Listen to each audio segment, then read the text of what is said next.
పట్టణ ప్రజలందరికీ కూడా మేము విజ్ఞప్తి చేస్తున్నాము.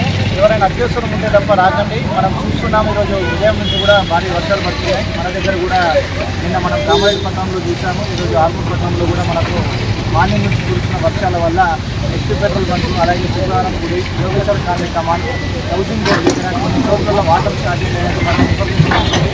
అలాగే మామిడిపల్లి మంచి దగ్గర కూడా వాటర్ వచ్చినట్టు చెప్పారు. ఎక్కడైనా సరే మీరు అత్యవసరం ఉంటే తప్ప బయటకు రాకండి. వాటర్ స్టార్ట్ అయినట్టు ఎవరైనా ఇన్ఫర్మేషన్ ఉంటే మాకు సమాచారం ఇవ్వండి. మా సిబ్బందిని పంపించి చేయించడానికి ఎక్కడైతే అత్యవసరం ఉంటుందో మనకు మా కంట్రోల్ రూమ్ కూడా పెట్టించాము. ఏ ఇబ్బంది ఉన్నా మీకు ఛార్జెస్ పరంగా అయినా సరే, ఎలక్ట్రిసిటీ ఇక్కడ లైట్ పరంగా అయినా సరే ఏదైనా ఇబ్బంది ఉంది, స్ట్రీట్ సమస్య ఉంటే మనం ఇబ్బంది, ఇక్కడ డ్రింకింగ్ వాటర్ సమస్య అయినా మా దృష్టి తీసుకొచ్చినట్లయితే ఈ వర్షాకాలంలో మనం ఎలాంటి ఇబ్బంది రాకుండా ప్రజలకు సర్వీస్ ఇవ్వడానికి మేము ప్రయత్నం చేస్తున్నాము.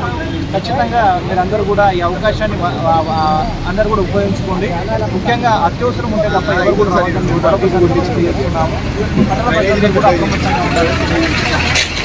వర్షాల వల్ల ఎక్కడైనా ఇల్లు కూలిన సమాచారం ఉన్నట్లయితే, అలాగే మీరు ఉంటున్న ఇల్లు శిథిలావస్థకు సంబంధించినట్లయితే ఇమీడియట్గా దాన్ని ఖాళీ చేసి సురక్షిత ప్రాంతాలకు వెళ్ళండి, లేదా మీ బంధువుల ఇంటికి వెళ్ళండి. ఎవరికైనా ఇంకా ఎలాంటి అకామిడేషన్ లేకపోతే మాకు ఇన్ఫర్మేషన్ ఇస్తే మేము కూడా పునరావాస కేంద్రాలు ఏర్పాటు చేసి వాళ్ళకు కూడా అక్కడ సదుపాయాలు కల్పించడం జరుగుతుంది. ఎవ్వరు కూడా మా ఇల్లే కదా అని చెప్పేసి నిర్లక్ష్యం చేయడం వల్ల మన ప్రాణాలకు ప్రమాదం వచ్చే అవకాశం ఉన్నది. అలాంటి సమాచారం మీ ఇంటి పక్కన మీ చుట్టుపక్కల ఎవరికైనా ఉన్నట్లయితే మా దృష్టికి తీసుకొచ్చినట్లయితే మేము తక్షణమే చర్యలు తీసుకుంటామని చెప్పేసి తెలియజేస్తున్నాం. పట్టణ మరియు గ్రామీణ ప్రాంతాల పోలీసు వారి విజ్ఞప్తి ఏంటంటే, గత 2 రోజుల నుంచి భారీ వర్షాలు కురుస్తున్నందున మనకు NH-44 హైవే రాకపోకలు అంతరాయం ఏర్పడింది. అత్యవసర పరిస్థితి మాత్రమే బయటికి రావాలని కూర్చున్నాం.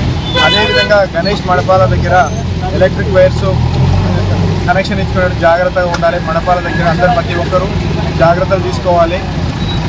ఎలాంటి గ్రామాల్లో అంతరాయం ఏర్పడితే పోలీసు వారికి ఇన్ఫార్మ్ చేయగలరు. అదేవిధంగా లేకపోతే డైల్ 100 ఫోన్ చేయగలరు.